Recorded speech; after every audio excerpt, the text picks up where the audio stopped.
Welcome to Shadows of Trust, where trust doesn't break, it dies last. We don't scream about betrayal here. We just live with it, and sometimes we become it. Elena had always believed in the quiet architecture of trust, the way it held up a life like invisible beams in a one-bedroom apartment on the edge of Chicago's Loop. It was the kind of place where the L train rattled past at odd hours, a mechanical heartbeat reminding you that the city never slept, even if you did.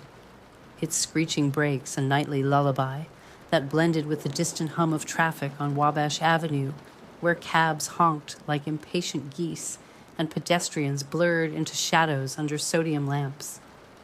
She was 32, a junior analyst at a mid-tier consulting firm called Horizon Metrics, the sort of job that paid just enough to keep the student loans at bay and the fridge stocked with organic kale she never ate, its wilting leaves a testament to good intentions gone limp. Her days were measured in spreadsheets and coffee runs to the lobby's overpriced cart, where she'd sip black brew from a paper cup stained with yesterday's lipstick, staring at pivot tables that promised patterns in chaos, while her own life unraveled in invisible columns. Mornings started with client calls at 8:15 sharp, her voice steady as she dissected budget variances. Q3 projections show a 12% overrun on marketing spend, recommend reallocating from digital ads, all while Jake lounged in bed, scrolling his phone, the sheets tented around his legs like a lazy kingdom. Her evenings blurred into the soft glow of his reluctant presence and the purring of her two tabbies, Whisk and Shadow, who'd learned to avoid his careless feet with the wariness of small things in a vast, indifferent world, darting under the couch at the mere jingle of his keys. Jake, with his easy smile and easier lies, had moved in 6 months ago, a temporary thing that stretched like taffy until it snapped, leaving sticky residue on every surface of her life. From the coffee rings on the scarred oak table where she'd once spread out her MBA case studies, to the faint scuff marks on the baseboards where he'd kicked off his boots without a care. He was 29, unemployed since the layoffs at that startup, where he'd been VP of something innovative, a title that now dissolved in Elena's memory like sugar in rain, blurring into the litany of excuses he fed her over late-night takeout from the Thai place on Halsted, his fork scraping the styrofoam like nails on a chalkboard, the pad CU congealing into greasy regret. "It's a pivot, babe," he'd say, his voice smooth as the bourbon she bought for him, because he claimed it helped him network, the amber liquid glugging from the bottle like false gold. She paid for it all, the rent on the shoebox apartment, with its peeling wallpaper and faded florals that whispered of better decades, and the view of a brick alley that smelled of damp concrete, forgotten dreams, and the occasional whiff of garbage from the overflowing bins below, where raccoons rustled like conspirators at midnight. The utilities spiked in winter like a fever, the radiator clanking to life with a groan that mimicked her own exhaustion. The DoorDash orders arrived cold because he forgot to tip. Every greasy carton a small betrayal. The delivery guy's apologetic knock, a punctuation to her mounting resentment. And the loans, God, those endless loans from her MBA program at Kellogg, a debt she'd shouldered alone until Jake whispered that they were family now, his breath warm against her ear during a rare, tender moment on the fire escape, the city lights twinkling below like distant approvals. Family took care of each other. That's what he said the first time she hesitated over his request for gas money to drive around for interviews. His eyes wide with that feigned earnestness, crinkling at the corners in a way that tugged at her heartstrings like a poorly tuned guitar. By the third month, it was her savings account, hemorrhaging like a slow leak in a basement pipe. She'd logged it all in a private spreadsheet, the analyst in her unable to resist quantifying the theft. 500 here for car repairs that never materialized. The mechanic's shop on Irving Park silent when she called to verify. 200 there for professional clothes he wore to bars, the tag still dangling from a shirt she found balled in the hamper. 80 for networking dinners, He attended alone, nursing IPAs while scrolling for easier marks. His bar tab forwarded to her as proof of effort. The running total sat at 8,147. By the time Thursday came, a number that made her nauseous when she accidentally opened it on the L, the train's sway mirroring the tilt in her gut, passengers oblivious as she gripped the pole, knuckles white, the spreadsheet's glow reflecting in the grimy window like a guilty secret. She told herself it was temporary, that his charm, the way he'd trace her collarbone in bed with a feather-light touch, murmuring about their future house with a yard where the cats could chase fireflies under a canopy of oaks, the scent of night-blooming jasmine heavy in the air, was worth the strain. But deep down, in the hollow space where optimism curdled into doubt, she knew better. Jake wasn't a partner. He was a tenant with benefits, and the rent was her soul, paid in installments of denial, each one chipping away at the beams she'd so carefully constructed. The phone thing started subtly, like the first crack in a windshield, spiderwebbing out from an unseen impact, tiny fissures that caught the light wrong during her morning commutes. At first, it was just him charging it face down on the nightstand, a habit he shrugged off as battery paranoia, though his fingers would linger on the case like a lover's hand, thumb stroking the silicone edge as if soothing a hidden wound. Elena noticed, because she noticed everything about him now, the shift from adoration to autopsy, the way his laugh lines deepened when he scrolled Instagram alone on the couch, the blue light bathing his face in ethereal glow while the TV droned a forgotten sitcom, or how he'd angle his body away during their rare movie nights, curled up with a bowl of popcorn that went stale, uneaten, his thumb flying over the screen in frantic Morse code, taps echoing like distant gunfire. Work stuff, he'd mutter if she glanced over, his tone clipped, but his eyes would dart, guilty as a kid with a stolen cookie, crumbs of deceit dusting his lashes, the faint flush creeping up his neck like a tell-in poker. Shadow, the braver of her cats with her notched ear from a kittenhood scrap, would sometimes paw at his knee during these moments, sensing the tension like a barometer for storms, her claws pricking through his jeans, and Jake would shove her away with his foot. Not hard enough to bruise, but enough that Elena's jaw would tighten, a muscle memory of warnings ignored, her hand itching to scoop the cat up and cradle her against the injustice. Then it escalated, the phone in his pocket even in sleep, bulging against the thin cotton of his sweats like a guilty secret straining to escape, its outline a shadow puppet against the sheets, vibrating occasionally with a muffled buzz that pulled him half awake, his hand diving instinctively to pat it like a talisman. She lay awake beside him one night, the digital clock on the microwave blinking 2:17 a.m. in accusatory red, listening to the distant wail of a siren slicing through the fog, rolling in from the lake, its mournful howl mingling with the creak of floorboards, settling like old bones. Why the pocket? The question gnawed at her, a rodent in the walls of her mind, teeth on insulation, burrowing deeper with each unanswered vibration. Is it me? Am I not enough? No, that was the old Elena talking, the one who'd forgiven his wandering eyes at parties, the way he'd linger too long chatting up the bartender at that rooftop soiree in River North, his laugh booming over the skyline, chalking it up to guy energy, like it was a quirk, not a fracture in the foundation.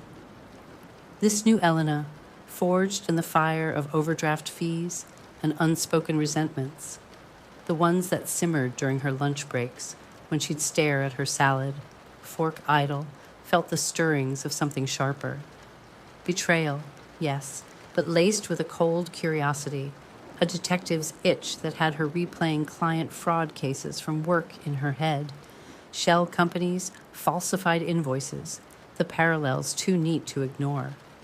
What was he hiding that made him clutch it like a lifeline, even in dreams? His murmurs sometimes slurring, Dylan holed up into the pillow. A name she'd dismissed as a buddy from the startup days? It happened on a Thursday, the kind of autumn night where the wind off Lake Michigan clawed at the windows with icy fingers, promising frost and the brittle snap of winter's approach, the gusts rattling the loose pane in the bedroom like an impatient ghost. Elena had crashed early, exhausted from a 14-hour day auditing expense reports for a pharma client. Ironic, given her own domestic ledger of red ink, her eyes burning from hours hunched over Excel, uncovering padded travel claims that mirrored Jake's networking excuses.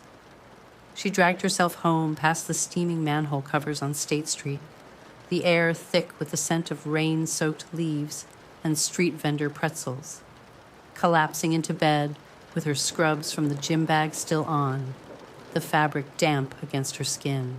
Jake slipped into bed late, reeking faintly of bar smoke and the cheap cologne he splashed on for networking events, the scent clinging like accusation, a musky veil that masked something sharper, women's floral perfume.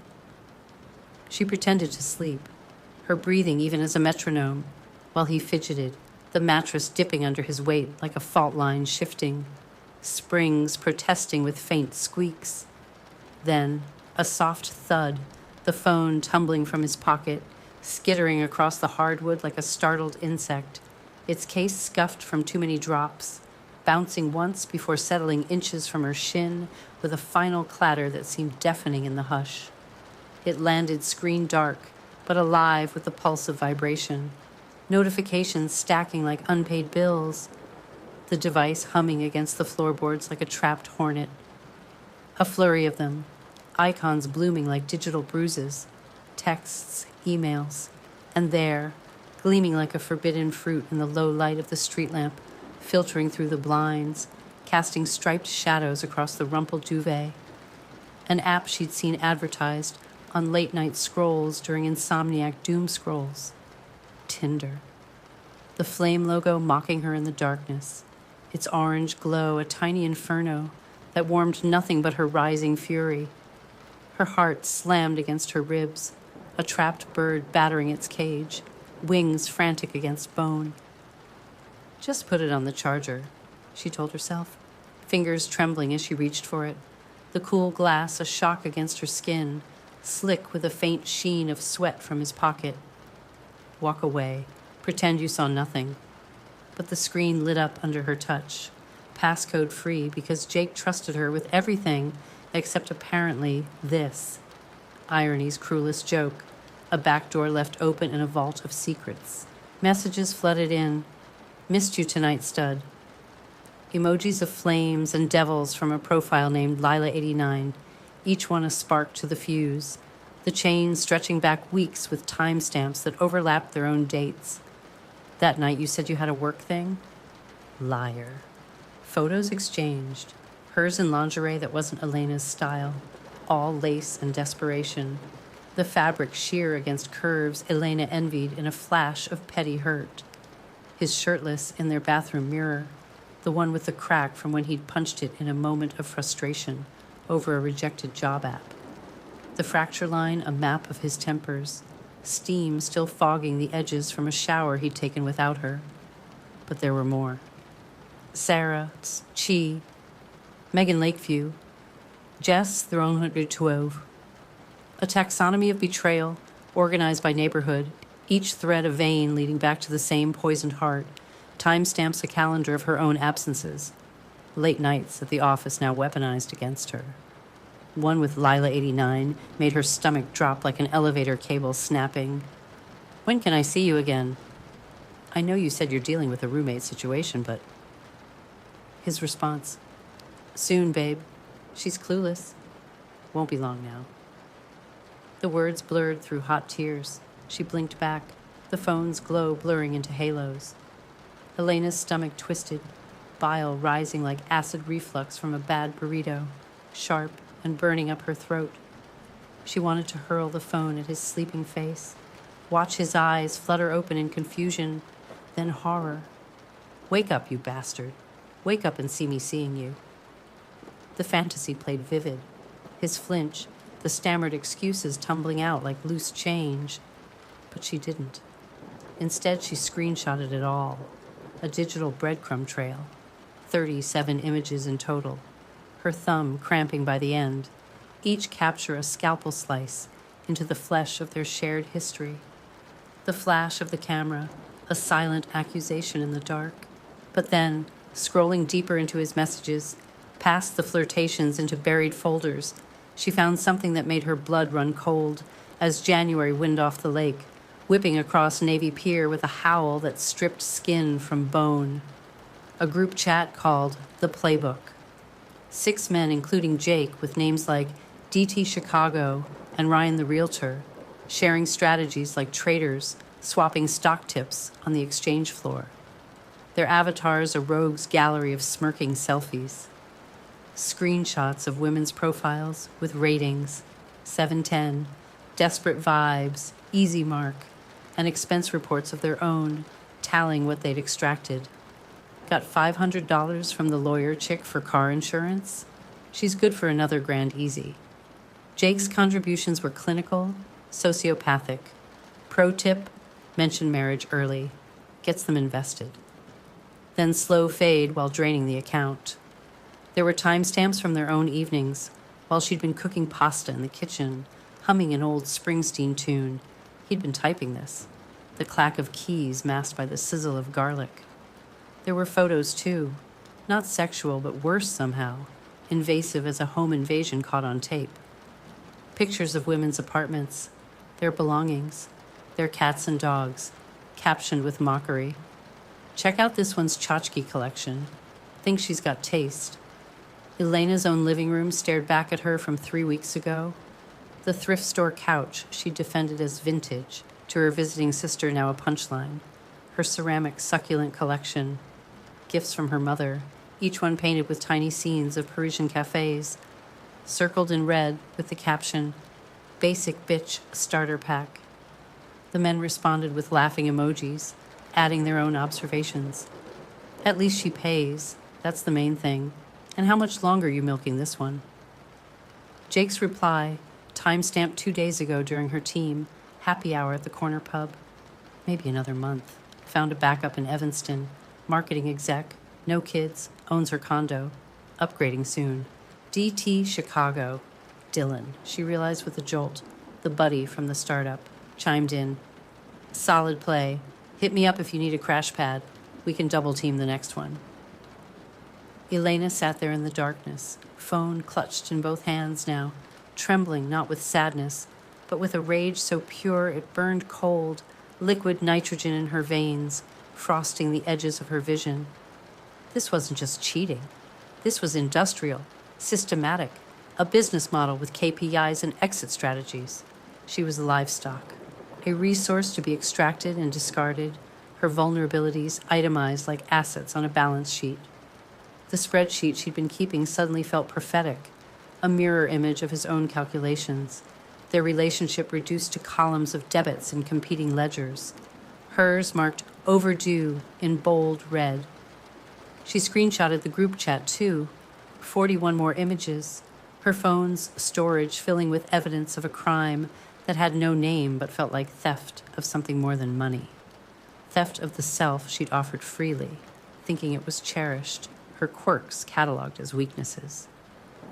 She slipped back under the covers, the sheets cold now against her fevered skin, sleep coming in fits, haunted by visions of Jake's hands on another woman's skin, the apartment echoing with laughter that wasn't hers, shadows lengthening in the corners where trust used to live, the cat's eyes glowing like twin accusations from the foot of the bed. Whisk curled against her chest, purring a lullaby of ignorance, oblivious to the betrayal radiating from Elena's body like heat from a dying ember. His tiny heartbeat, a counterpoint to her thunderous one. She didn't sleep. Couldn't. The screenshots glowed on her phone like evidence in a crime scene, each one a piece of the puzzle she'd been too blind or too desperate to see assembling. The fragments now forming a grotesque mosaic. At 5 a.m., Whisk's persistent meowing for breakfast finally broke her paralysis, his gray paws batting at the bedroom door with insistent thuds, shadow joining in with a low trill that pierced the fog. She fed the cats with mechanical precision, their kibble rattling into ceramic bowls like dice thrown against fate. the dry pellets skittering across the enamel as if fleeing the tension. Then texted Mia, "Need to see you. Today. Emergency." Maya, her college roommate from those wild U of M days of all-nighters and bad decisions, replied instantly, "Diner on Ashland? 10 a.m. Bring coffee and trauma." They met at the diner on Ashland, the one with the cracked red vinyl booths that stuck to your thighs in summer, and the coffee that tasted like burnt regret, brewed from beans older than the waitstaff, its fluorescent lights harsh as an interrogation room at noon, buzzing faintly overhead like judgmental insects. The air was thick with the sizzle of bacon and the clatter of plates, a Greek chorus to Elena's unraveling.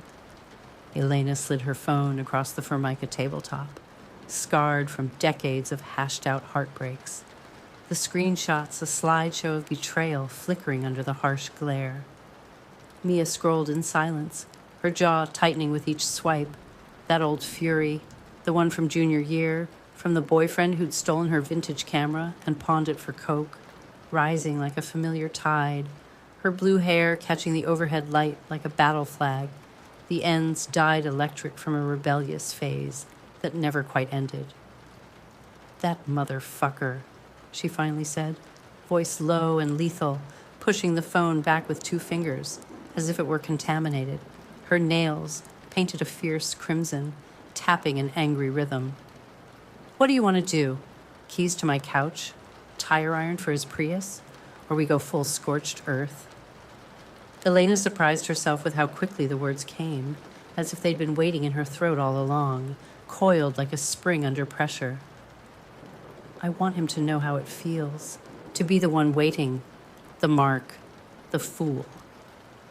The confession hung between them, raw as an exposed wire, and Mia's eyes lit with a dangerous spark, the kind that had gotten them through frat party disasters and finals week meltdowns. Mia's smile was sharp as a blade, catching light, dangerous and beautiful, her teeth flashing white against the diner's perpetual twilight. "I have an idea." She leaned in, voice dropping to a conspiratorial whisper over the din of silverware and murmured orders, sketching the basics on a napkin with a pilfered pen. Fake profile. Bait him in. String him along until he breaks. But then Mia's expression shifted, something flickering behind her eyes like a shadow crossing a window, the blue depths clouding with unease. She reached for her own phone, fingers hesitating over the screen as if touching a hot coal, the case bedazzled with tiny stars from a crafty weekend they'd shared years ago. "Elle, before we do this, there's something you should know about that group chat."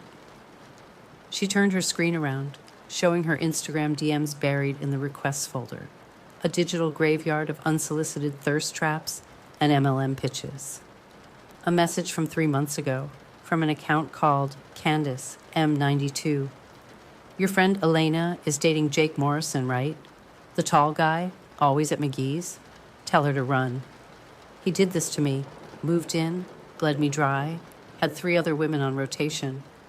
I lost $12,000 in my credit score. I tried to warn his next girlfriend, but she blocked me. Please, if you care about your friend, show her this." The timestamp glared. July 14th, 2 months after Jake had moved in, the week Elena had posted that innocuous couple's selfie from the Art Institute, his arms slung casual around her shoulders. Elena stared at the message, the words blurring as her pulse thrummed in her temples, a dull ache building like a migraine's prelude. You knew?" "No, I didn't see it until last night, after you texted.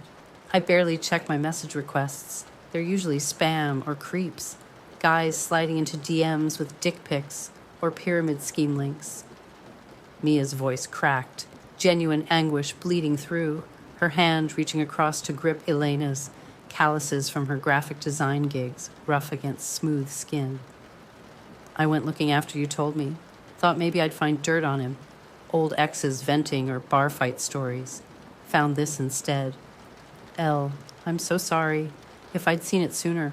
God, I should have scrubbed those folders months ago, after that weird vibe at your birthday dinner when he ghosted mid-convo." Show me everything, Elena said, voice flat as hammered steel, the analyst in her kicking in, demanding data points over emotion. Mia pulled up Candace's profile. A blonde woman, early 30s, pretty in that tired way that spoke of battles, fought and lost. Her feed a mosaic of yoga poses on dawn-lit beaches and quotes about resilience in sans serif font. Bio, recovering from financial abuse. If Jake Morrison contacts you, run. The photos were a timeline of decline, bright-eyed and smiling in the older posts from a European backpacking trip, backpack slung over one shoulder against a backdrop of Colosseum ruins. Then gradually dimming like a bulb, losing power, filters heavy on the smiles that didn't reach her eyes, captions like, another day, another hustle masking the strain. Then nothing for 8 months.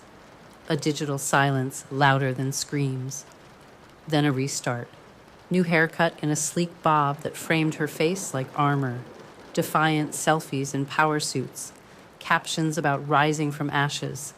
One with a phoenix tattoo peeking from her sleeve. Burned once, but I choose the fire now. Can you get her number? Elena asked, her tone clinical, but her hands clasped tight under the table, nails digging crescents into palms to anchor the swirl. By noon, they were ensconced in Mia's apartment on the edge of Ukrainian village, a third-floor walk-up with exposed brick walls, adorned in protest posters and half-finished canvases. The air scented with patchouli incense and the faint tang of yesterday's ramen. Laptop open on the coffee table, cluttered with sticker-covered remotes and dog-eared design magazines. Candace on speakerphone from Ann Arbor, her voice soft, but carried the weight of someone who'd swum through dark water and lived to tell about it. Each word measured, rehearsed from therapy sessions and support groups that met in church basements under fluorescent hum. He had the whole system down, she said, the words emerging slow, like pulling thorns from flesh. First 3 months, he's perfect, attentive, vulnerable, talks about his rough childhood and his dreams of starting a tech nonprofit for underprivileged kids. Makes you feel like you're the one saving him, the hero in his redemption arc. Month 4, the asks start small. Gas money for job hunts, groceries just until payday. By month 6, he's got access to everything. Your banking app for convenience, your credit cards in case of emergencies. I found out later he was running the same game on 2 other women simultaneously. We compared notes after, over coffee in a strip mall, Starbucks that smelled like desperation. He'd even recycle the same stories. Told all 3 of us about his grandmother's locket, how it was the only thing his abusive dad didn't pawn. Elena's breath caught, a hitch like swallowing glass. Gold locket with an engraved rose on the back and a story about her hiding it during the Depression? He showed you too. Candace's laugh was bitter as burned coffee, crackling through the speaker like static on an old Elena's radio. breath caught, Yeah, a hitch it's like fake. swallowing Costume glass, jewelry from Target's gold clearance locket, bin. He admitted with it an to one of the others in engraved a drunk rose text, on the back thinking it was and funny. a story But he'll about her pawn your real hiding it jewelry during the Depression. and say it was stolen during a break-in. He showed you He stages too? himself. Candace's Lost my mother's laugh was engagement ring bitter that as way. burned coffee, The one with the sapphire my crackling dad through picked the out in speaker 82. like static on an Took me old 6 radio. months to track the pawn Yeah, slip it's to a shop in fake. Gary. Costume A jewelry pause, from heavy Target's as a held clearance breath, bin. He the line admitted it to humming with one of shared the silence. others in a drunk text, Listen, thinking I'm it telling was you this funny. because I wish someone had But told he'll me. pawn your He won't real stop. jewelry and The say apps, it was the stolen lies, during a the break-in. rotating He women. stages himself. It's not about sex Lost or my even mother's money, though engagement God ring knows that's that the way. fuel. The call It's about the ended with game, exchanged the power. promises. Stay safe, He gets sister. off on it, the way We're your in eyes this light now, up when he and opens up, Elena then dim when sat the in the mask silence slips. of Mia's And when you finally apartment, kick him out, he'll feeling the escalate. shape of her rage Vandalism, crystallize threats, into something stalking. architectural, I had slashed tires for load-bearing, weeks. a Anonymous scaffold calls for at 3 a.m. action. breathing The recipes for my afternoon murder. sun Had slanted to move through the cities, blinds, sublet my place dust to a motes cousin, dancing start like over with a PO fireflies box in the and a new beam, therapist. and whisk whom Mia The call ended adored with and exchange snuck promises. treats to leapt Stay onto safe, the sister. table, We're in batting at this the now. laptop And cord Elena as sat if in the urging silence of Mia's momentum. apartment We're feeling not the just shape of her rage crystallize into catfishing something him, architectural, she said slowly. load-bearing, a The scaffold for plan action. forming like ice The afternoon crystals on a sun window slanted through the pane, blinds, intricate and dust sharp motes dancing edges like fireflies in glinting. the beam, We're building a and case. Whisk, whom Every Mia woman adored he and snuck treats scammed, to, every leapt lie onto the table, documented. batting at We the are going laptop to make cord as sure if he urging can't momentum. do this again, starting We're with not just exposing catfishing him, that she playbook said like the slowly, Roach the Motel plan it forming like is. ice crystals Mia on a window nodded, pane, fingers intricate and already sharp, flying over the edges keyboard glinting. with We're the building a speed of case. someone who Every ED woman he's hacked scammed, college grades every lie for beer documented. money. We're going to make sure he can't do this Her again, screen blooming with starting with search exposing that tabs. playbook like the Jake's Roach Motel it name, is. variations on Mia financial nodded, abuse fingers already Chicago, flying over the keyboard reverse with the image speed of someone who searches on packed his college Tinder grades pics. for beer money. I'll Her find the screen others. blooming with search He tabs. can't be careful enough Jake's to name, hide from all of variations on us. financial And abuse hey, Chicago, if Dylan reverse turns image out to be searches the on his weak Tinder link, pics. we lean on I'll that, find the track his others. socials. He can't be careful See enough if to he's hide got from all of us. skeletons we can rattle. And hey, if Dylan turns out By to be the weak morning, link, the rage we had lean on that. crystallized into Track his something socials. surgical. See if he's got skeletons we can rattle. Plan forming in the shadowed By morning, corners of her the rage had mind like crystallized into frost on a something window surgical. pane.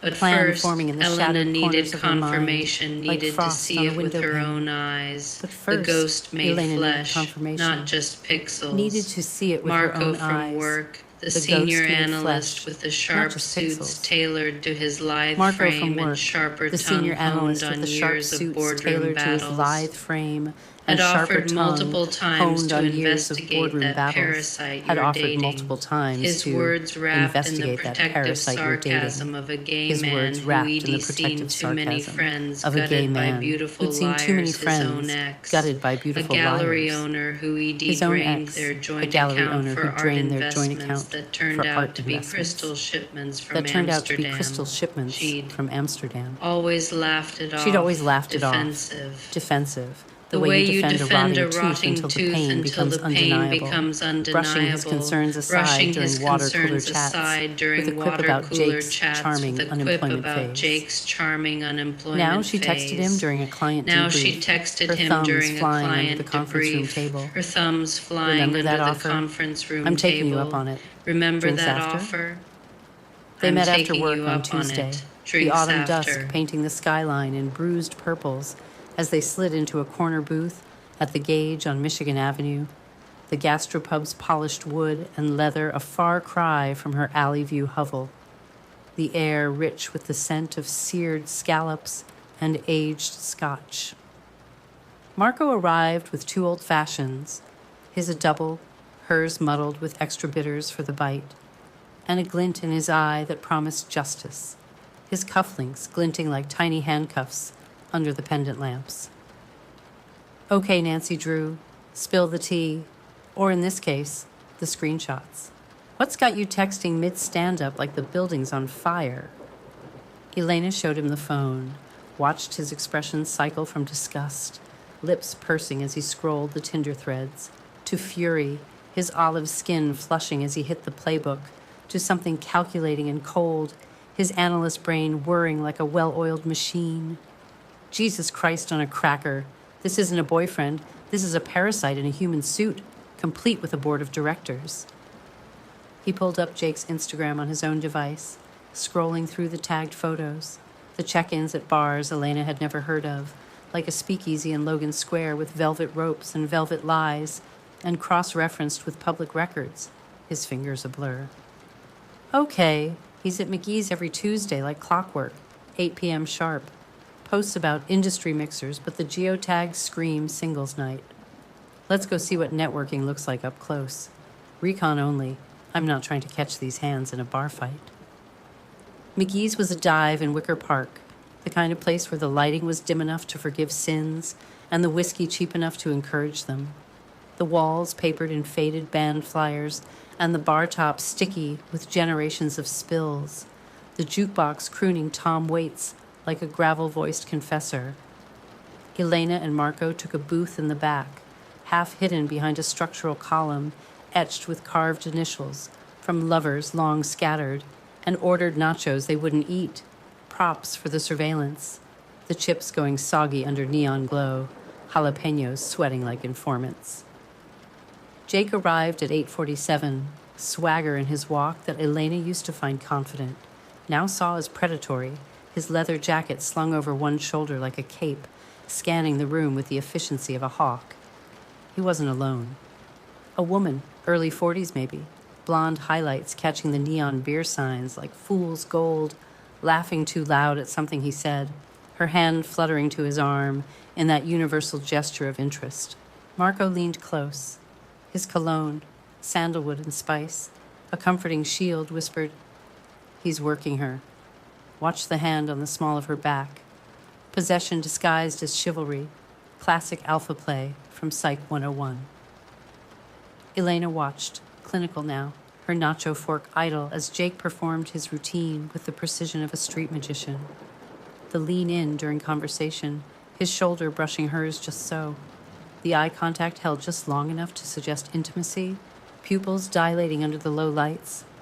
The casual mention of his rough patch after the startup folded, voice dropping to a husky timbre that invited rescue. The woman, Linda? Laura? Her name tag from a real estate lanyard around her neck read L. Hargrove, met it with sympathetic head tilts, her wine glass tilting precariously as she leaned closer. When he excused himself to the bathroom, murmuring about grabbing another round, the woman checked her phone, and Elena saw the Tinder app notification flash on her screen. A message from Jacob29, the flame icon blooming like a warning flare. So it was a first date, internet to in-person, the funnel he fed them through, profiles polished to a predatory sheen. Marco snapped photos with his phone, each click a nail in a coffin, the shutter sound masked by the clink of glasses and a burst of laughter from the dartboard corner. But then something unexpected. Another woman approached Jake on his way back from the bathroom, weaving through the crowd like a heat-seeking missile. Younger, mid-20s, with the kind of desperation that hung on her like cheap perfume, her dress a thrift store wrap clinging too tight, eyes wide with recognition. "Jake? Oh my God, I've been texting you." Her voice carried, shrill with confusion and hurt, slicing through the bar's murmur like a siren. "You said you'd call me back about that weekend in Milwaukee. You promised tickets to the Brewers game."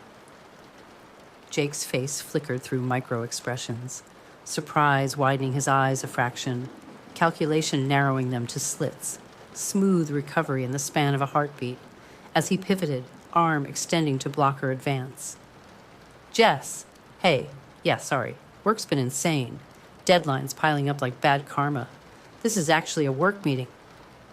He gestured vaguely at the blonde, who was now watching with narrowed eyes, her fork pausing mid-air over a shared plate of wings, sauce dripping like blood.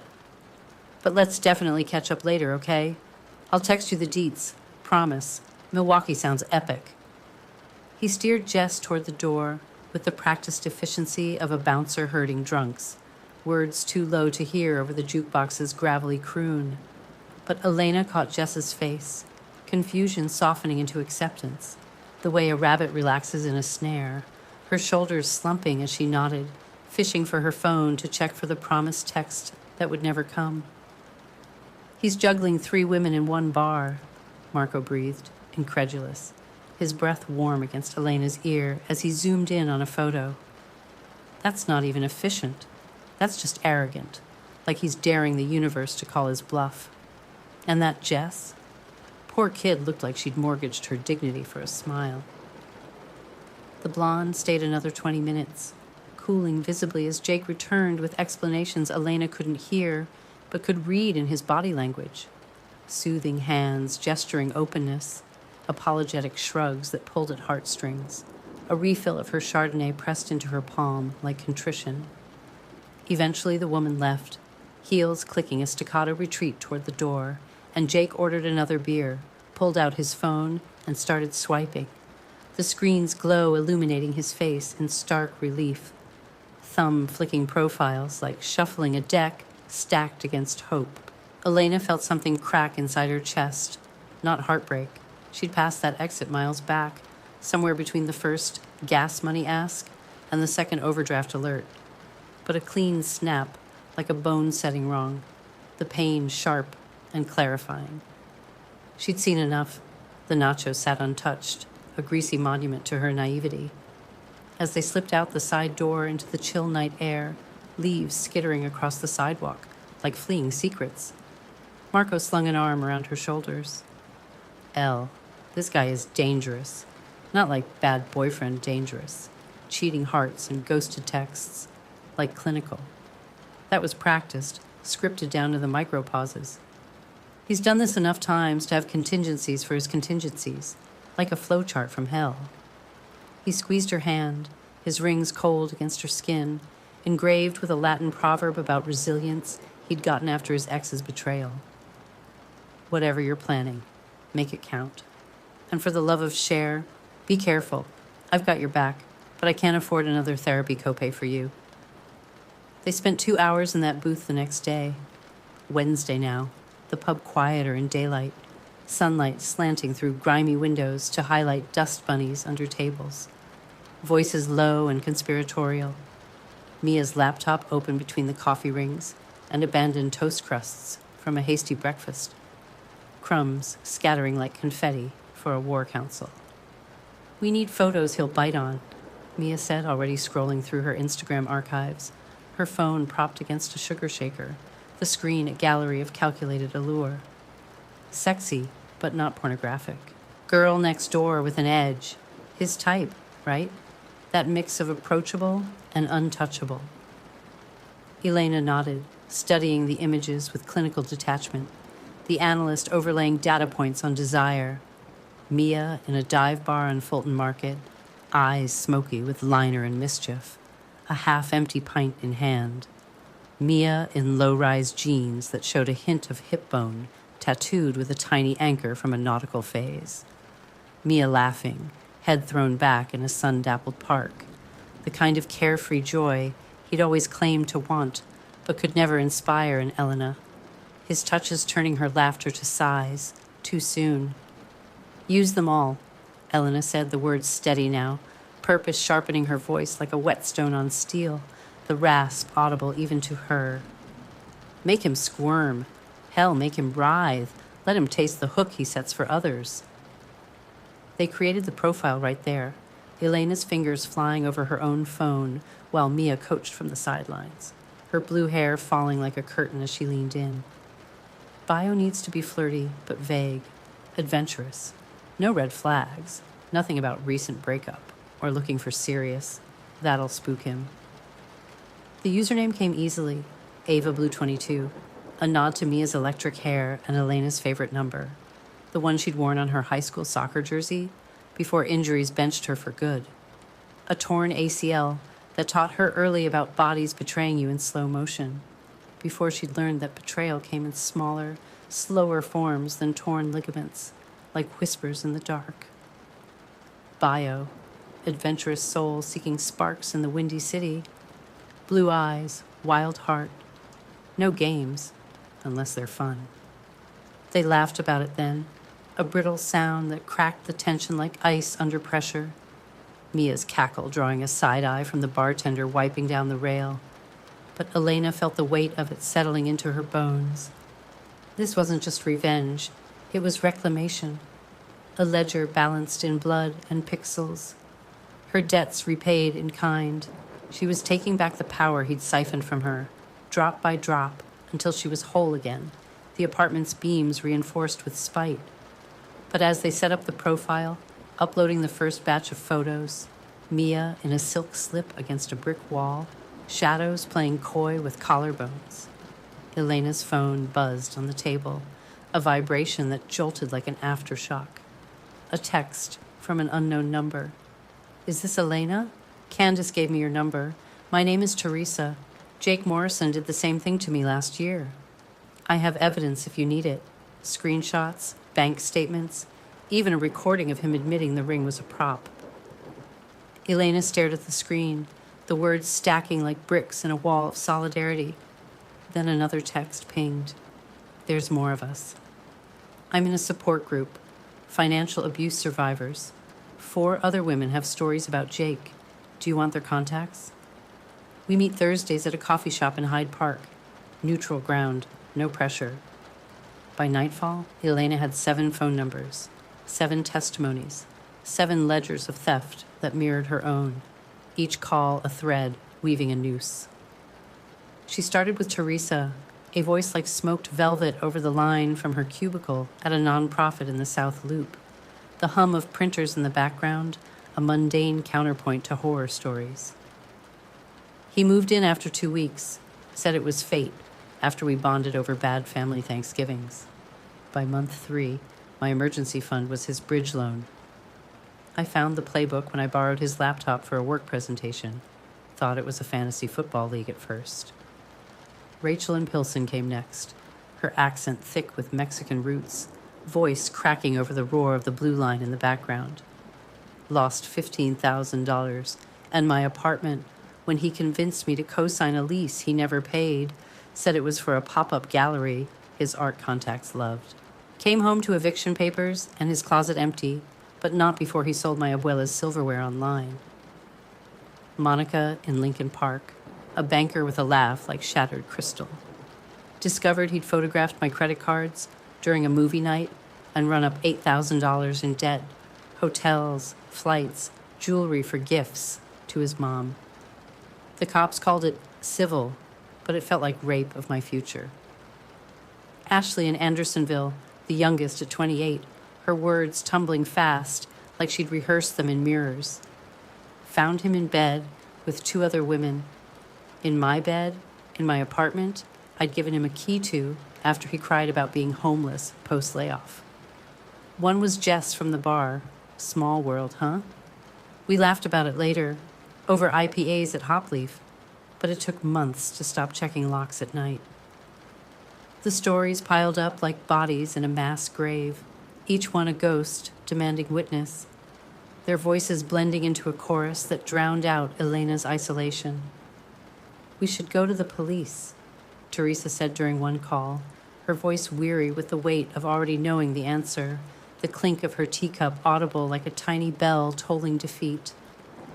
But they won't do anything without hard proof of intent. It's he said, she said, with a side of civil matter. Sue him. But you can't sue someone with no assets, no job, no address that sticks. He's a ghost on paper, changes phones like underwear, crashes with Dylan when the heat's on. Then we make him solid, Elena said, voice hard as winter ground, frozen under boot heels, the words emerging from a place beyond fear. We make him visible. Every woman he's scammed, every lie documented. And we make sure everyone knows his face. LinkedIn, Reddit, those true crime podcasts that love a local villain. That evening over lukewarm pad thai on the coffee table scarred from Jake's boot heels. Marks like bite wounds from arguments half remembered. The one where he jokingly kicked the leg during a spat over forgotten laundry, splintering the veneer. He dropped the bomb, casual as slipping a knife between ribs. They were sprawled on the thrift store couch, its springs sagging under their weight like weary confessions. TV droning some cop show, rerun, Law and Order, SVU, ironic again. Justice always served in 30 minutes flat with a dramatic sting theme. When he turned to her, eyes wide with that practiced vulnerability. The one that had hooked her once like a fish on a line, scales glinting in the shallows. Shadow jumped into his lap uninvited, her tail curling questioningly, and he pushed her off immediately. A casual cruelty that made Elena's jaw clench, the cat landing with a soft thud and a betrayed flick of her tail, retreating to the windowsill with a low hiss. Babe, Mom's birthday is Saturday. I want to get her something nice, you know, a necklace or whatever. Something silver like that bracelet she wears in all the photos. But I'm tapped out, man. His hand on her knee, squeezing just so, the one that always melted her resolve like wax under flame, thumb circling in lazy loops that once felt intimate, now manipulative. Elena studied him, the faint stubble shadowing his jaw like regret he hadn't earned, the way his t-shirt clung to shoulders she'd once traced with adoration, mapping a body that now felt like foreign territory, muscles earned from gym memberships she'd paid for. Family, he mouthed silently, echoing his mantra. his lips forming the word like a prayer, eyes locking on hers with feigned sincerity. She could see the script playing out, her hesitation, the furrow in her brow he'd soothe with a sigh, heavy with implication. I hate asking, but we're in this together. The eventual cave under the weight of his gaze, check transferred before the credits rolled. But this time, she smiled, slow, sweet, venomous as a bee's sting disguised in honey, her lips curving just enough to mirror his charm offensive. Of course, she said, pulling $50 from her wallet, crisp bills she'd withdrawn that morning from an ATM that hummed like judgment under the L tracks, the machine's green glow illuminating her resolve. His face lit up, boyish and grateful, leaning in for a kiss that tasted like ash on her tongue, stale and final. You're the best, Elle. I love you. The words landed flat, a platitude worn thin from overuse. Do you? She wondered, watching him pocket the cash with the sleight of hand of a pickpocket, the bills vanishing into his wallet like evidence swallowed. Or is that just the line for the marks, the ones who pay the tab, foot the bill for your illusions? She already knew the answer, sharp as a paper cut across the thumb. His mother's birthday had been in July. She'd sent a card herself, signing both their names in looping script, a gesture of the family he'd pretended to build, complete with a pressed wildflower from Grant Park. But more than that, she'd called his mother yesterday, a reconnaissance mission disguised as courtesy, dialing from the office bathroom stall during a break, the fluorescent buzz overhead a sterile accomplice. Mrs. Morrison, surprised and sweet with a faint southern lilt from her Georgia roots, had answered on the third ring. Oh, honey, Jake said you two broke up months ago, after some irreconcilable differences. He's been staying with his friend Dylan out in the suburbs. Is everything okay? He hasn't mentioned you in ages. The words had landed like a gut punch then, but now they armored her, Dylan's name clicking into place as the ghost in the machine.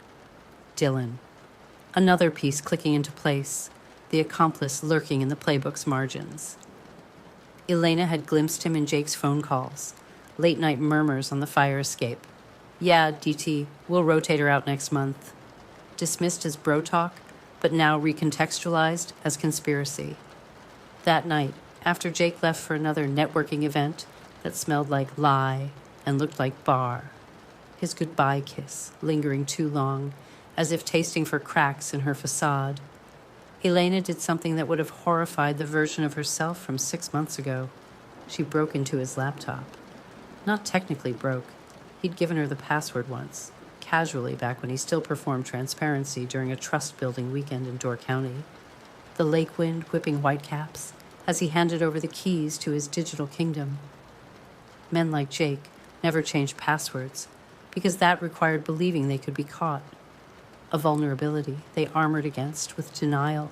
The files were organized with the meticulous care of a man running a business, folders nested like Russian dolls, targets with subders for each woman, spreadsheets, God, the irony, mirroring her own forensic accounting, tracking marks, names, amounts extracted, vulnerability assessments, recent divorce, seeks validation, high yield, lonely post-relocation, low self-esteem, daddy issues, easy pivot.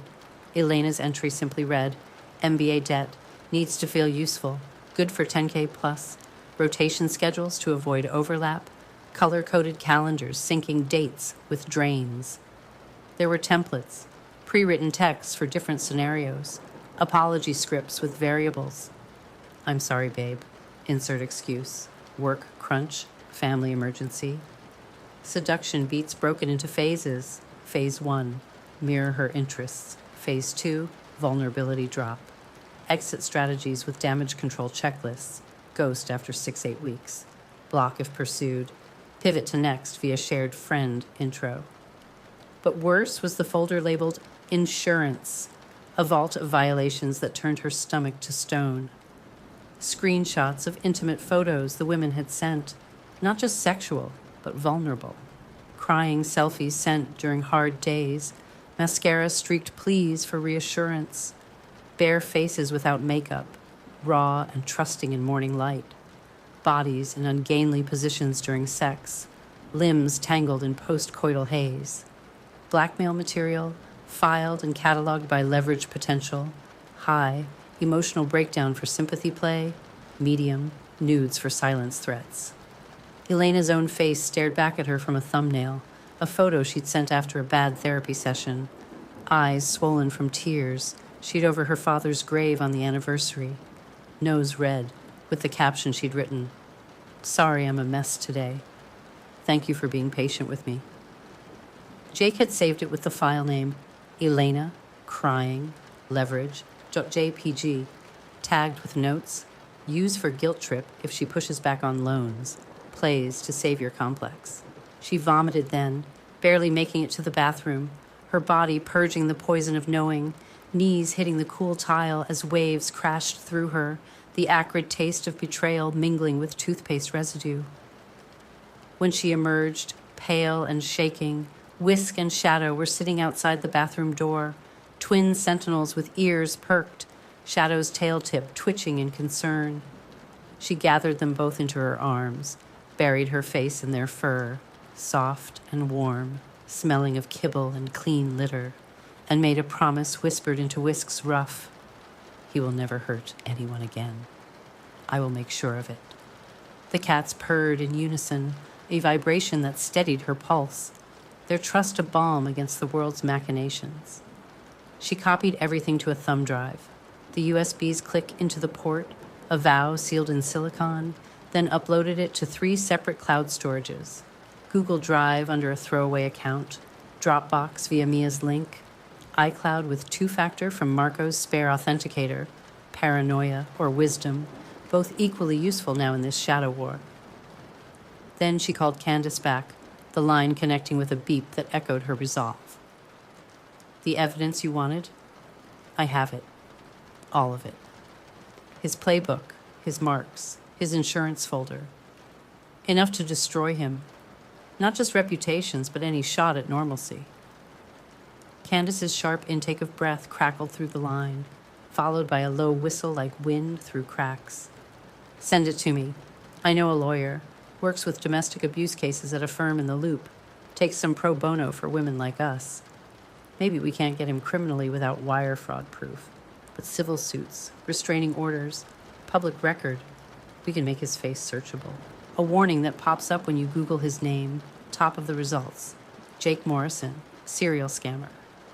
I've got a contact at the Sun-Times too, freelance reporter who covers gender violence. She owes me from a piece I sourced last year. Good, Elena said and meant it with every cell of her body, every beat of her vengeful heart. The words a mantra as she hit send on the encrypted zip file. Let's make him famous, the kind of famous that ends careers before they start. Saturday dawned gray and relentless, rain smearing the windows like tears too stubborn to wipe away, the drops pattering against the glass in irregular rhythms that matched Elena's churning thoughts. Jake packed a duffel with the efficiency of a man who'd rehearsed his alibis in front of motel mirrors, zippers, whispering lies as he stuffed in wrinkled shirts and the laptop she just raided. Gonna head to Mom's early, stay the night.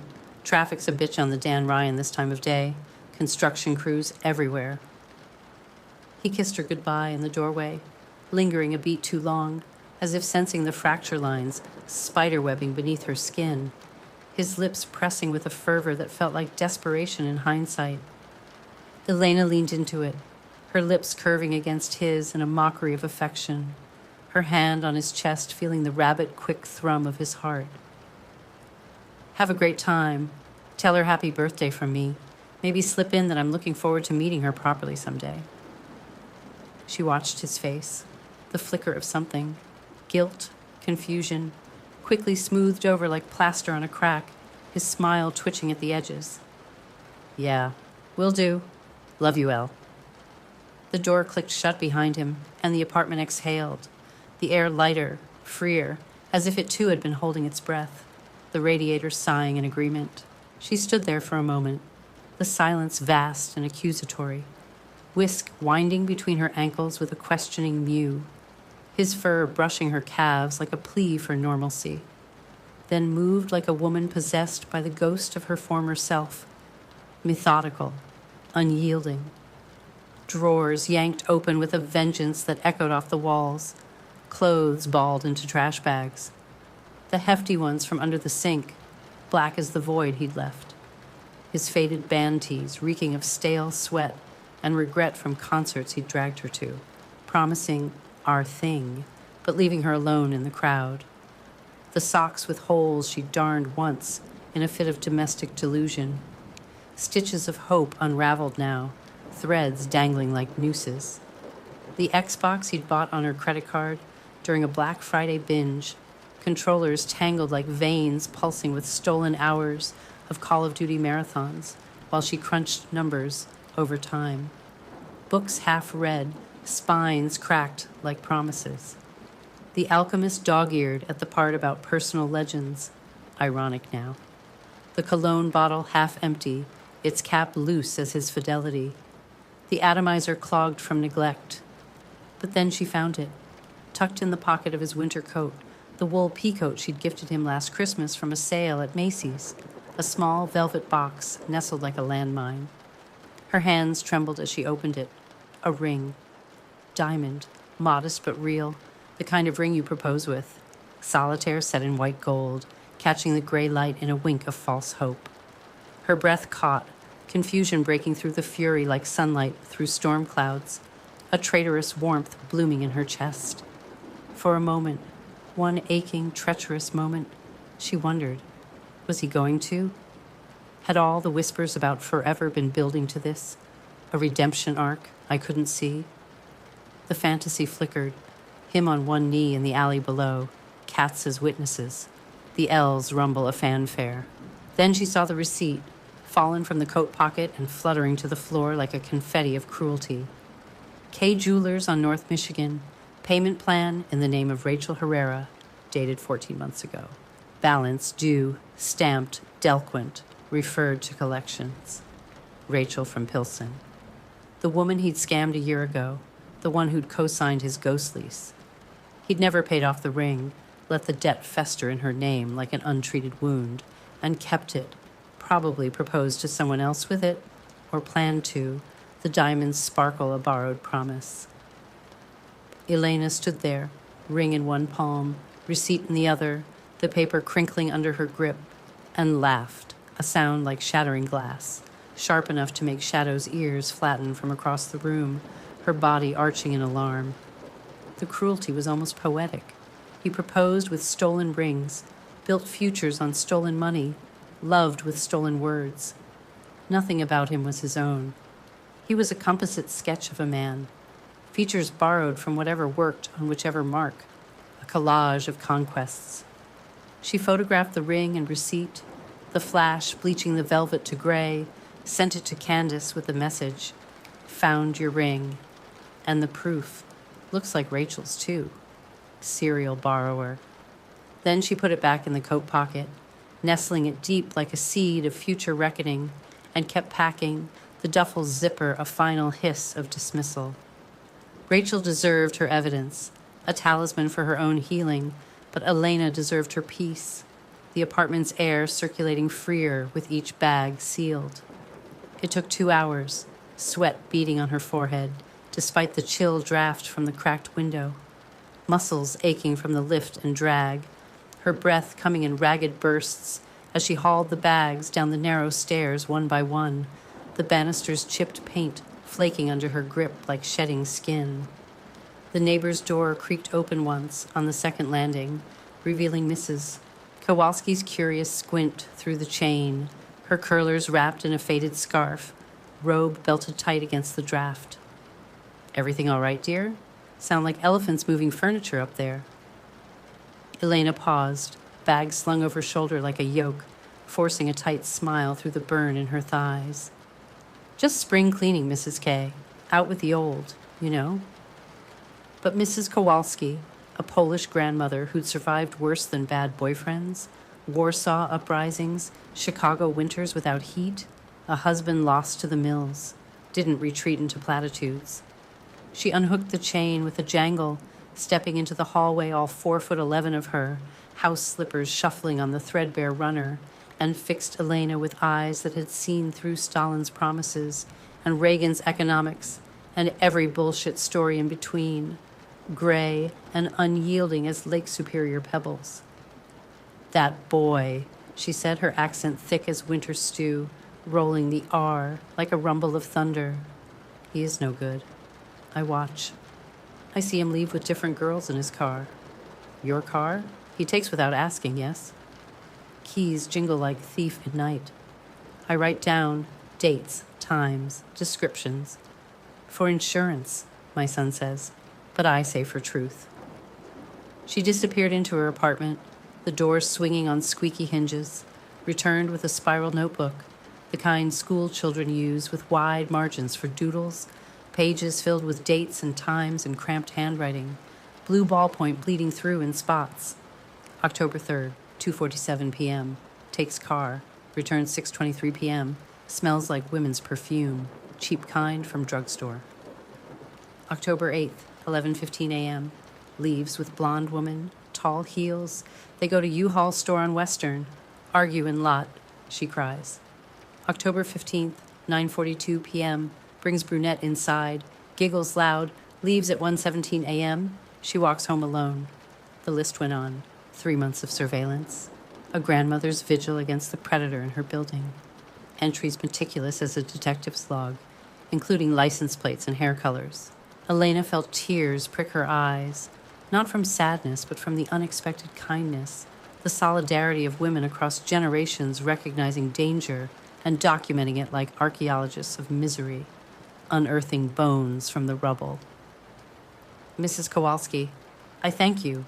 This is gold, more than you know." "You take," the old woman said, pressing the notebook into Elena's hands with fingers gnarled from decades of work, seamstress needles, factory lines, potato peels, her grip firm as rebar. "You show police, you show lawyer. Men like this, they do not stop until we make them stop. My granddaughter, she had one like this in Milwaukee. Charming devil, took her savings for business. We wait too long to help her. Thought love blinds all. I do not wait this time. You call me Zofia, yes? We drink tea when done. Pierogi too, my recipe." Elena hugged her then, this tiny, fierce woman who smelled like cabbage and solidarity, the embrace awkward on the stairs, but fierce, Zofia's bones bird-like under the robe, and promised, "He's done. I'm making sure of it. Tea sounds perfect. Pierogi on me." As she descended the final flight, notebook tucked under arm like a shield, the weight felt lighter, the bags less burdensome. By noon, the foyer was a pyre of his life. Black bags slumped against the wall like defeated soldiers, waiting for the alley's indifferent embrace, rain pooling around their bases like moats. She called the locksmith next, a grizzled guy named Sal, who arrived in a van plastered with faded Union stickers, whistling Sinatra tunes. My Way, fittingly defiant, while he worked, his toolkit clinking like wind chimes in a gale, oblivious to the drama-etching lines around her eyes like fault lines, his burly hands dwarfing the picks. "Bad breakup?" he asked, kneeling to inspect the deadbolt, his knees popping like gunfire, pocketing the tip with a wink, his hands scarred from 1,000 tumblers and busted knuckles. Elena forced a laugh, brittle as autumn leaves crunching underfoot. "You could say that, more like an exorcism, casting out demons, one tumbler at a time." Locked tumblers clicked into place under Sal's expert twist, steel barriers against the chaos, each turn a vow etched in metal, the new Schlag gleaming like fresh resolve, Sal's whistle fading into the hum of the radiator as he packed up his tools with a flourish. Elena tipped him extra, a 20 folded like a secret handshake, and he nodded, understanding blooming in his roomy eyes shadowed by a Cubs cap. "Good luck, kid. You look like you need it. Hell, you look like you deserve it. Call if the bastard tries jimmying it. I've got a cousin in Vice." The door sealed with a finality that echoed in her chest, the apartment now a fortress, its walls whispering back the shape of solitude she'd forgotten she craved. the cats exploring the threshold with tentative paws, claiming territory anew. Then her phone buzzed on the kitchen counter, insistent as a heartbeat. Mia, forwarding fresh pics, sultry selfies in a dimly lit bar on Division, blue eyes smoldering under false lashes that curled like question marks, the curve of a hip in low-rise jeans that screamed trouble without shouting, shadows from a neon open sign playing across collarbones like invitations. His type? Mia texted, followed by a winking devil emoji and a voice note. Her laugh, husky from last night's gig at an open mic, reciting the bio in a sultry drawl. But Elena's thumbs hovered over the reply, a flicker of doubt worming in like damp rot behind baseboards, insidious and slow. Is this me now? Weaponizing a friend's body, turning seduction into shrapnel, her curves into collateral? She thought of Candace's voice on the call, the quiet warning laced with experience. Revenge feels good until it doesn't. The high of the drop, then the crash leaves you hollower. It can twist you too, make you chase the power he had until you're the one with the playbook. But the doubt was a luxury she couldn't afford. Not yet. Not with the notebook's pages burning in her bag like prophecy. She replied with a thumbs up, heart pounding as she uploaded them to the fake profile. Ava Blue, 22. Bio tweaked slightly for punch. Adventurous soul seeking sparks in the windy city. Blue eyes, wild heart. No games, unless they're fun. Swipe, if you dare. Jake's profile was still active, his bio a lie wrapped in charm.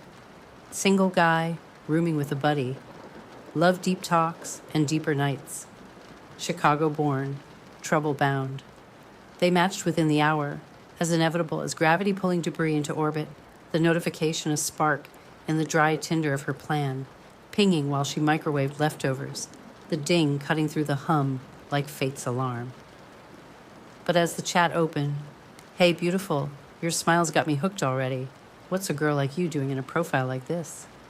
Elena's stomach twisted, not with nausea, but with a hollow echo. This is how he hooked me. Copy-paste charm, recycled lines from a template.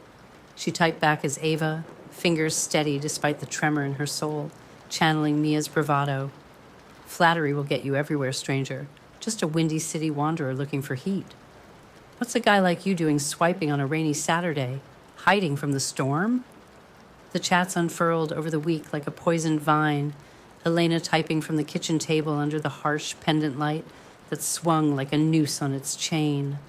Wine glass sweating condensation beside her laptop, the Merlot's legs trailing like blood down the bowl, cats draped across her feet like living anchors against the tide of her fury, their warmth grounding her as the words flowed. Flirtation first, light and teasing as a summer breeze turning gale. What's your idea of a perfect night? His response came quick, emoji studded. You, me, bottle of red, no interruptions. Maybe a jazz club on Rush Street, sax wailing like our heartbeats. She had to stop typing, bile rising sharp in her throat. Those were the exact words he'd used on their third date, the night she thought she'd found someone real.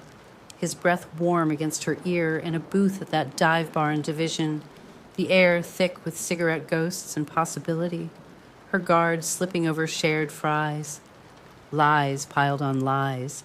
He was single, bored with roommate drama that sounded suspiciously like her, craving something real, his words a palimpsest over the truth, faint inks of their history bleeding through. When Ava asked about the roommate, probing gentle as a vein tap, Jake's response came quick, fingers flying. Just some chick I knew from before. Overstays her welcome, you know. Clingy, always guilting me into family stuff.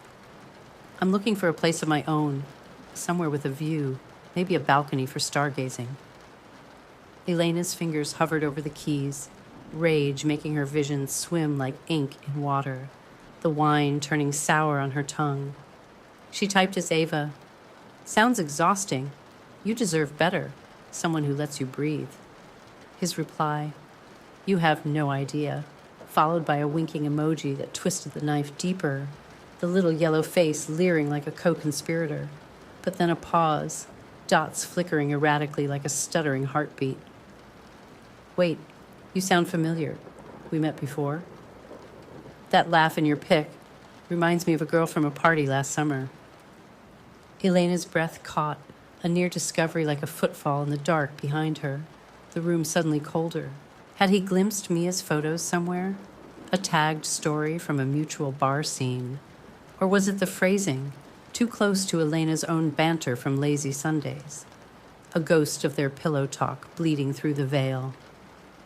She froze, heart hammering against her ribs like a trapped moth, then deflected with a laugh, emoji cascade, and a pivot. Only in my dreams. Handsome. Tell me more about this roommate. Sounds like she needs a wake-up call. What's the wildest thing she's pulled? He bought it, the dots steadying into flow. Yeah, clueless AF. Once tried to surprise me with a couple's cooking class. Burned the kitchen down, metaphorically. But enough about her.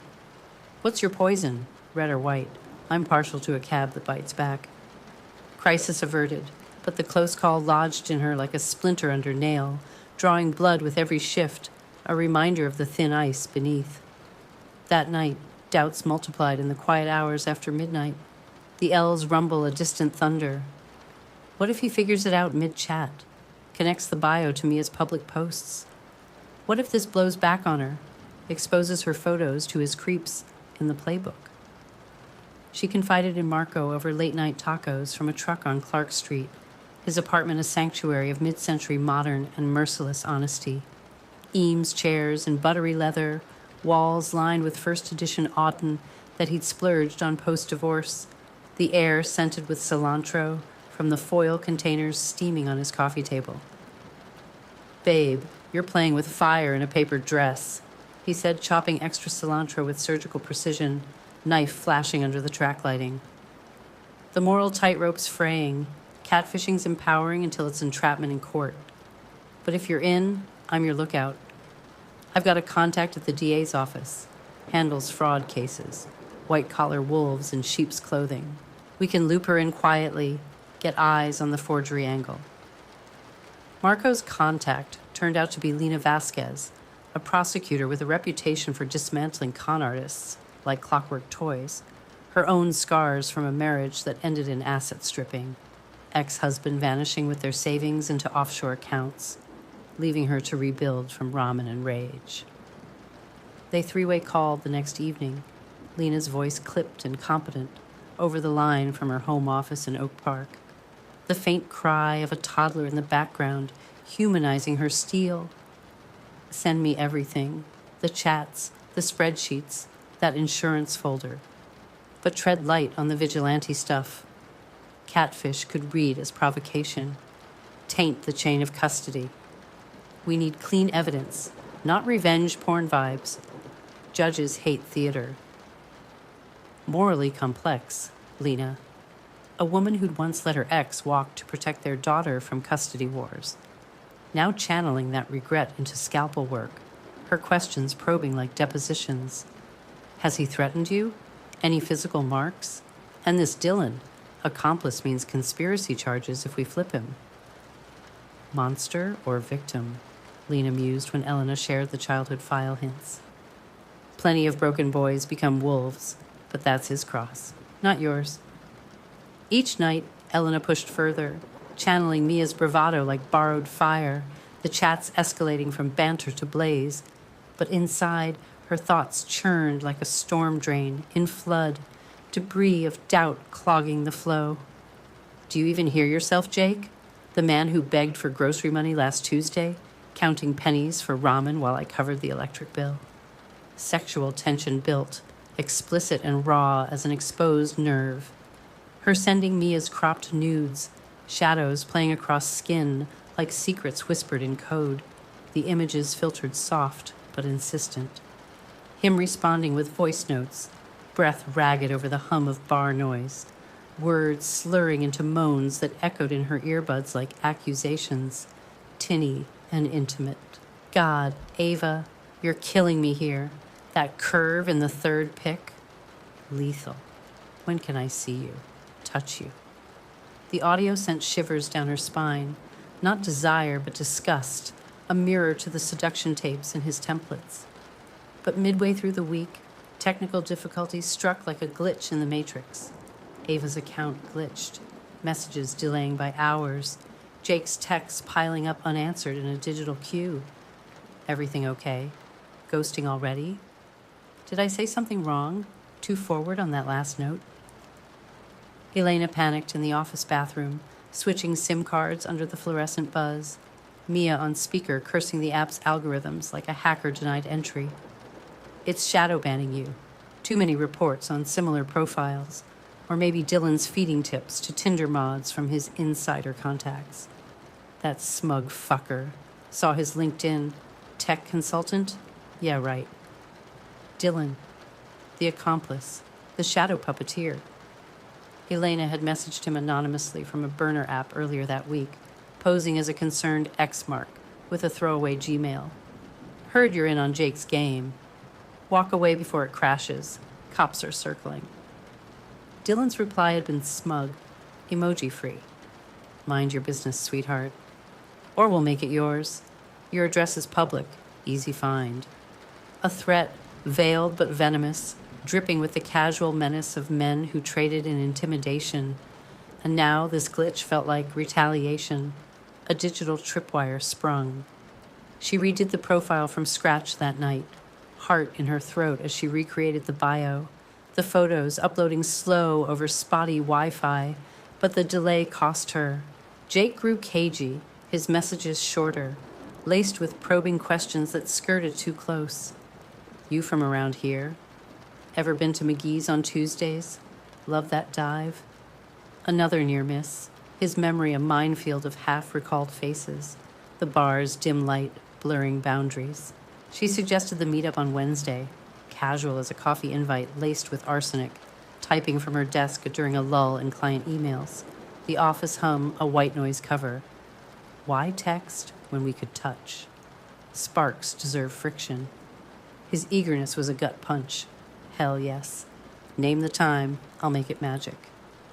The Marriott downtown, anonymous luxury with Egyptian cotton sheets, and a minibar stocked for sin, comped rooms from his points he'd bragged about once, stolen from Elena's Chase account, she now realized. She stared at that message, confusion breaking through the rage like sunlight through clouds scudding over the loop. Book a room? With what money, air, and alibis? Or my Venmo ghosts? Then, an hour later, he texted her, the real her, Elena, during her commute home on the Red Line, the car's sway mirroring her unease. Babe, quick thing. Can you spot me 200? Networking opportunity. Meeting a guy who knows people at LinkedIn. Could be the break I need. Interview next week. There it was. The grift unmasked in pixels. The money for his hookup dressed up as career advancement. A whore's wage for betrayal. The request time to catch her soft post-work. But Elena hesitated, thumb over the send button in the rattling car, moral fracture lines deepening like veins in marble. What if this $200 is his last rope, the thread to pull him back? What if he's not all monster? What if the layoffs broke him first, turned a flawed man into this hollow shell? Candace's words echoed from their group chat update. He told me his dad died young, left him nothing but debts and a chip the size of Texas. Used it to guilt me into paying his debts. Turns out, Dad died when he was 12. Drunk driving, but the abandonment? Real. It festers. Turns boys into black holes. Elena thought of her own father, gone too soon to cancer at 51. The hole it left a quiet ache she'd filled with spreadsheets and structure. But sympathy curdled quick in her gut, souring like milk left out. He chose this. The playbook proves it, the templates, the ratings. Flawed men don't build empires on women's pain. She sent the money via Venmo with a heart emoji, pink and pulsing, a false heartbeat winking in the app. For your big break? Proud of you? Then switched back to Ava's chat. The dual screens, a split personality. Can't wait. But full disclosure, I like a man who takes charge. You pick the place, you pay. Show me you're serious. No games. She watched the dots appear, disappear, appear again, hesitation flickering like a faulty bulb in the train's overhead. Finally, absolutely, already on it. Marriott, downtown. You won't regret it. Her 200 buying his betrayal. The symmetry was almost beautiful, an equation balanced in deceit. Input theft, output justice, variables aligning like stars in a cruel constellation. But as she hit send, the train lurching into Clark's Lake Station, another text from Teresa in the group chat. One of us, Ashley. She's catfishing him too, independently. Says she's got him meeting a model tomorrow at a spot in Evanston. Watch out. Collisions could spook him, tip the scales. By Friday, the trap was set, jaws oiled and sprung with precision, the group chat buzzing with logistics, radio silence till go time. Lena's reviewing the forged loan docs, but cracks showed in the facade. Jake's messages to Elena grew solicitous, almost tender. Miss you tonight. Home safe? Dreamt of that trip to Door County we talked about, as if sensing the shift in the air, probing for weakness like a tongue testing a sore tooth. Elena replied with vagueness, emojis and one-worders. Fine, busy. Her doubts a chorus now swelling in quiet moments. What if revenge makes me like him? Calculating, cold, tallying scores in secret folders? Marco texted pep talks laced with snark from his spin class. You're not him, Elle. You're the upgrade. Justice with a heart, not a hook. Remember my ex? I could have keyed his Beamer, but I lawyered up instead. Slow burn wins. Jake left that morning with another goodbye kiss. Duffel slung over his shoulder like a sailor's kit for uncharted lies, oblivious to the changed locks waiting like a guillotine's blade. Or so she thought, his eyes lingering on the doorframe as if memorizing escape routes. As he descended the stairs, Elena caught a glimpse from the window, rain-streaked glass framing him like a portrait in exile. He paused on the landing, glanced back at the door with a frown creasing his brow, then pulled out his phone, dialing quick, voice low but carrying up the shaft. Dylan, yeah, something's off with Elle. Check the feeds? Her burner app pinged minutes later from an unknown. Nice try with the anon message. Jake's spooked, tightening up. Back off or we dox you. Address. Boss's name. That cute cat vid you posted. A bluff? Or real? Dylan's reach longer than she'd gauged. Elena's hands shook as she blocked the number, forwarded it to Lena. Escalation?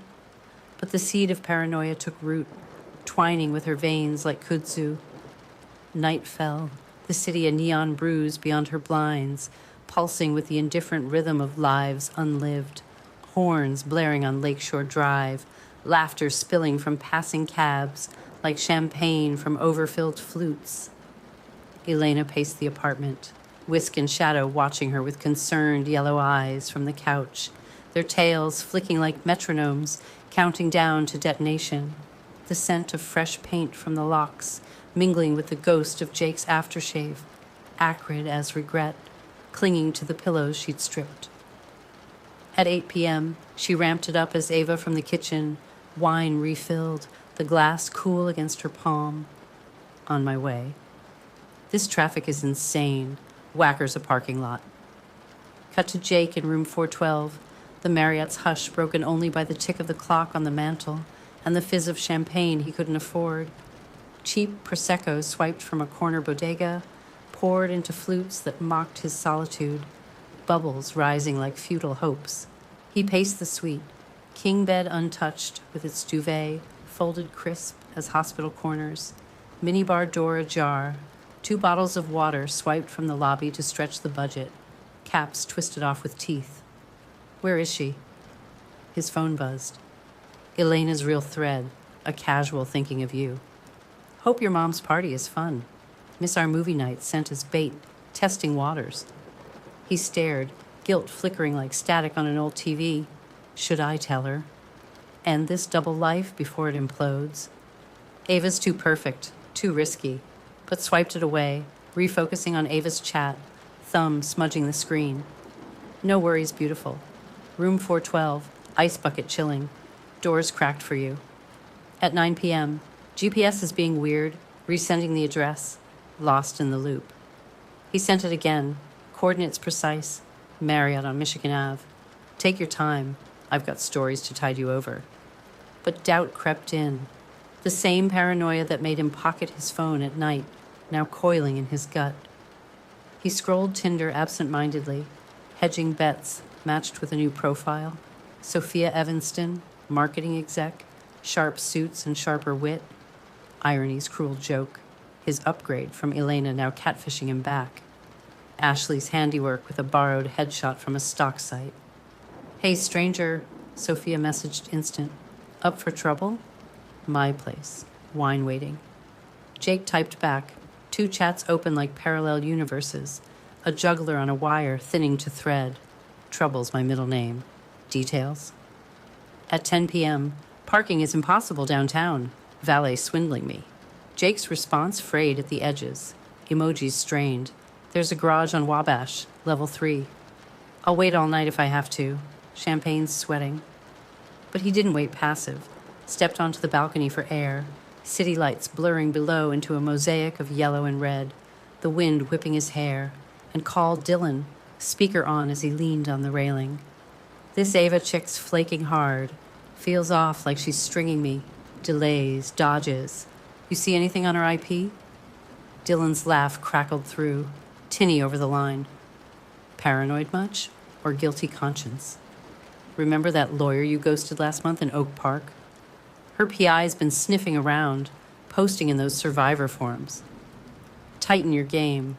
Delete the old threads. Jake hung up, unease coiling tighter, poured more champagne, flat now, bitter on his tongue like defeat, and refreshed the chats, Sophia's invite glowing tempting. Doors unlocked. Bring that smile. Dramatic irony thickened the air like humidity before a storm. While he waited for a phantom lover, Elena sipped Merlot at home, legs curled under her on the reclaimed couch, forwarding his increasingly desperate voice notes to the group chat of survivors. Their replies a chorus of grim satisfaction pinging in rapid fire. He's sweating bullets, Rachel typed from her night shift at the hospital. Emoji of a dripping man. Good, he made me cry for months. Eviction court, alone. Monica added, play the Sophia card soft. Tease overlap, make him jump. But Elena's doubt spiked sharp, a barb in the ribs. What if Sophia's trap crosses ours? What if he hurts her instead, shows up raging, the Playbook's exit strategy in flesh? She let him stew, scrolling his messages on the laptop now, each one a thread pulling tighter around his throat, the timestamps a countdown. At 11:30 p.m., hey, you okay? Getting worried. Call if phone's dead. Elena composed as Ava, deliberate slow, stuck in traffic, phone dying at 5%. Be there in 20, promise. Save me some bubbles. Watched him scramble through the typing indicator. Thank God. Doors 412. Can't wait to see those blue eyes up close. Then opened her real thread with him. No check-in from her end. Just void. A mirror to his absences. At midnight, parallel paths converged in farce. Jake, alone in the suite, refreshed Tinder to kill time, saw Sophia's nudge, Evanston's calling. Train or cab. Tempted, duffel half-packed with fresh lies, but loyalty to the plan, or fear of overlap, Dylan's warning echoing, held him tethered. Downstairs, the lobby doorman eyed him curiously through the glass doors, a regular now in this game of musical rooms, mustache twitching as Jake paced the marble. Elena snapped the photo from her phone. Bags in the alley, rain slicked and slumped, the notebook from Mrs. Kowalski tucked beside like a talisman, pages fluttering in the gusts. Caption to Jake's real thread, hit send with a breath held. Enjoy your stay at the Marriott. Single guy. Funny how you needed my $200 to book a room to cheat on me.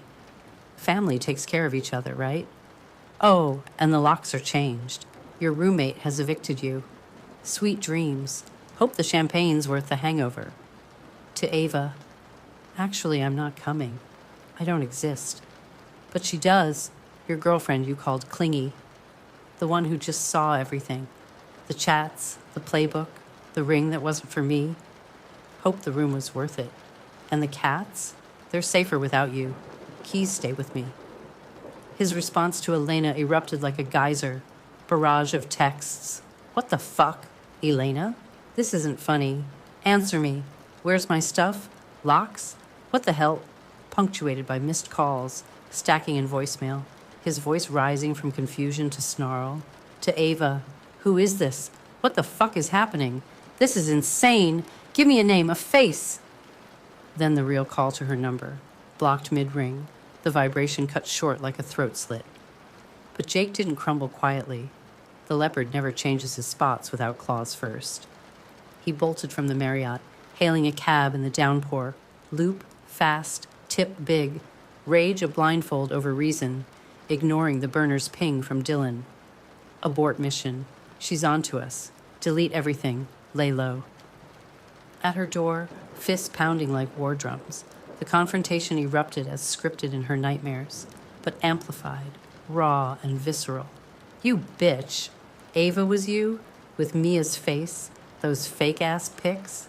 That's low, even for you, catfishing your own boyfriend. He knew, somehow, pieced it from the bio's nod to soccer numbers she'd mentioned once drunk, the timing of the glitch syncing with her office IP, a leak from Dylan's frantic back channel.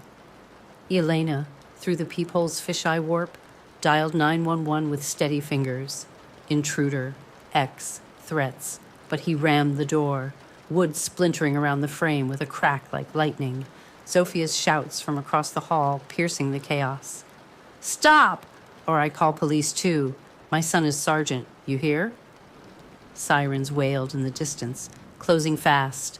Jake cuffed on the stoop in the rain, but not before a shove through the widening gap that sent Elena sprawling backward, her phone skittering across the hardwood, the thumb drive spilling from her pocket, evidence scattering like confetti, pages from the notebook fluttering free like indictments.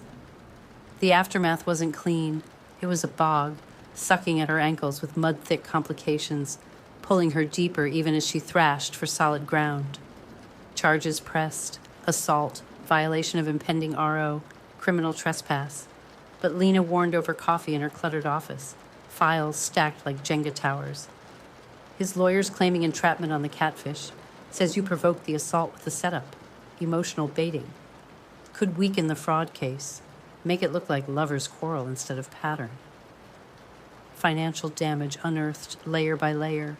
Jake had forged her signature on a $3,000 loan from her bank's app, buried in her credit report like a landmine, the interest compounding silent as termites. Smaller hits, too, $450 to his crypto wallet for investments, vanished into ether. Online harassment bloomed like toxic algae. Anonymous posts on Reddit's R Chicago and R Surviving Abuse. Jake's sock puppets spinning her as unhinged X, fake revenge porn. Beware Elena Voss. Catfish's boyfriends. 6 cops on innocence. Leaks nudes for clout. Mia's photos leaked in revenge via a burner account, forcing her to scrub socials overnight, delete years of art and memories. A collateral wound that deepened Elena's guilt like a fresh cut. I hurt her too, dragged her into my war, left shrapnel in her feed. RO violations piled like storm debris. Jake texting from burners, we can talk. I was going to propose, rings for UL, meant it this time, lies laced with half-truths that tugged at loose threads. His childhood file pulled by Lena from juvenile records revealing abuse. A father with fists like hams. A mother who looked away. Turning a boy broken into a man who broke others. Cycles spinning vicious. Monster or victim? Maid or maker? Elena wondered in therapy sessions twice weekly now. The analyst in her graphing moral grays on a whiteboard at home. Axes of intent versus impact. Points clustering in uncomfortable overlaps. One night, a violation escalated beyond pixels. Shadow missing after a grocery run. Found cowering in the alley at dawn by Zofia. Collar torn, fur matted with alley grime. Jake's work, caught on the old woman's new ring cam. His silhouette unmistakable in the grainy feed. snatching the cat with a muffled curse. He denied it in court, eyes downcast. Must have been raccoons, Your Honor. But the RO tightened like a garrote, bail revoked pending psych eval, Dylan flipping state's evidence for immunity in a plea deal, spilling on accomplices over cold cuts in an interrogation room. Jake ran point, but Ryan the realtor handled the leases, faked docs for flips. Months ground on like millstones, the net closing slow but inexorable, the women united in a web of Zooms and shared drives. Candace's lawyer filed class action civil suit in federal court, consolidating claims into a $150K reckoning. Restitution, punitive damages, therapy funds pooled, the Playbook exposed in a viral Medium post, ghostwritten by Monica, illustrated with anonymized screenshots. The Tinder grift, how one man and his crew stole $150K from Chicago women, and the sisterhood that shut it down. Jake's face blurred but recognizable. Biopic from his dormant LinkedIn, the piece shared 50K times. Comments a flood of Me Too, and finally, job offers evaporated for him. Ghosted interviews, blacklisted whispers. Dylan testified in a side deal, his own marks surfacing like weeds. But twists lingered, serpentine. Teresa confessed over a virtual wine night, her face pixelated on screen, that she'd once dated Dylan pre-Jake, a college fling turned sour. He was the charm without the con then, or so I thought. Fed me intel on Jake for redemption, but it ate at me, knowing I birthed the monster. Elena's moral struggle peaked at the preliminary hearing in the Daily Center's echoing halls, marble floors slick with winter melt, Jake's eyes meeting hers across the gallery. Defiant at first, jaw set like concrete, then crumbling under the weight of testimonies, Rachel's voice steady on the stand. He took my home, my dignity, left me couch surfing at 29.